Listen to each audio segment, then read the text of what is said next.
Diet ബ്രേക്കിനെ കുറിച്ചുള്ള രണ്ടാമത്തെ video ആണ്. സോ ആദ്യത്തെ വീഡിയോ ഞാൻ ഇതിനു മുമ്പ് അപ്ലോഡ് ചെയ്തിട്ടുണ്ട്. കണ്ടിട്ടില്ലാത്തവർ അത് കണ്ടതിന് ശേഷം മാത്രം ഈ വീഡിയോ കാണുക.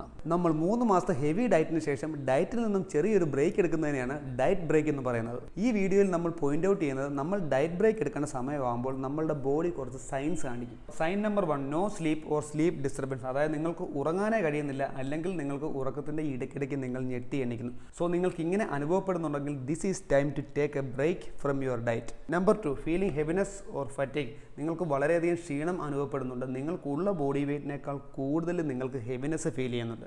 Sign number 3, feeling cold all time, less immunity. അതായത് നിങ്ങൾക്ക് എപ്പോഴും തണുപ്പ് അനുഭവപ്പെടുന്നു, നിങ്ങൾക്ക് എപ്പോഴും പനി ഉള്ളതായിട്ടൊരു തോന്നൽ വരുന്നു. ലെസ് ഇമ്മ്യൂണിറ്റി, അതായത് ഒരു പനി എതുവഴിയെങ്കിലും പോയാൽ ഉടനെ നിങ്ങൾക്ക് വരുന്നു. സോ ഈ 2 സിംറ്റംസ് ഉണ്ടെങ്കിലും നിങ്ങൾക്ക് ബ്രേക്ക് എടുക്കാൻ സമയമായി. ജോയിൻറ്റ് പെയിൻ ആൻഡ് ഇഞ്ചുറി, അതായത് നിങ്ങൾ എന്തെങ്കിലും ചെറിയൊരു ആക്ടിവിറ്റി ചെയ്യുമ്പോഴേക്കും നിങ്ങൾക്ക് എന്തെങ്കിലും ഇഞ്ചുറി വരുന്നു, നിങ്ങളൊന്ന് നടക്കുകയോ നിങ്ങളൊന്ന് ഓടുകയോ ചെയ്താൽ തന്നെ നിങ്ങളുടെ മുട്ടിനും അതുപോലെ മറ്റുള്ള ജോയിൻസിനും ഒക്കെ ഭയങ്കരമായിട്ട് പെയിൻ അനുഭവപ്പെടുന്നു. നിങ്ങൾക്ക് ഉള്ള സ്ട്രെങ്തിനേക്കാൾ ഒരുപാട് കുറവ് ഫീൽ ചെയ്യുന്നു. നിങ്ങളുടെ വർക്കൗട്ടിൽ യാതൊരുവിധ പ്രോഗ്രഷനും കുറേ നാളായിട്ട് നിങ്ങൾക്ക് മുമ്പോട്ട് കൊണ്ടുപോകാൻ പറ്റുന്നില്ലെങ്കിൽ this is time to take a diet break. ആറാമത്തേത് വളരെ പ്രധാനപ്പെട്ടാണ്, ലോ എനർജി ലെസ് കോൺഫിഡൻസ്. നിങ്ങൾക്ക് എനർജി ലെവൽ ഇല്ലെങ്കിൽ തന്നെ നിങ്ങൾ കോൺഫിഡൻസിൽ ഒരുപാട് താഴെ പോയില്ലേ. ഇനി ഡയറ്റ് ബ്രേക്കിൻ്റെ ഡ്യൂറേഷൻ എന്ന് പറയുന്നത് 4 days to 1 week ആണ്. ഞാൻ യൂഷ്വലി നോക്കുന്നത് 1 week ഡയറ്റ് ബ്രേക്ക് ആണ്. നെക്സ്റ്റ് വീഡിയോയിൽ നമ്മൾ പറയുന്നത് ഡയറ്റ് ബ്രേക്കിൽ നമുക്ക് എന്തൊക്കെ ഫുഡ് കഴിക്കാം, എന്തൊക്കെ ഫുഡാണ് നിങ്ങൾ ഒഴിവാക്കേണ്ടതെന്നാണ്.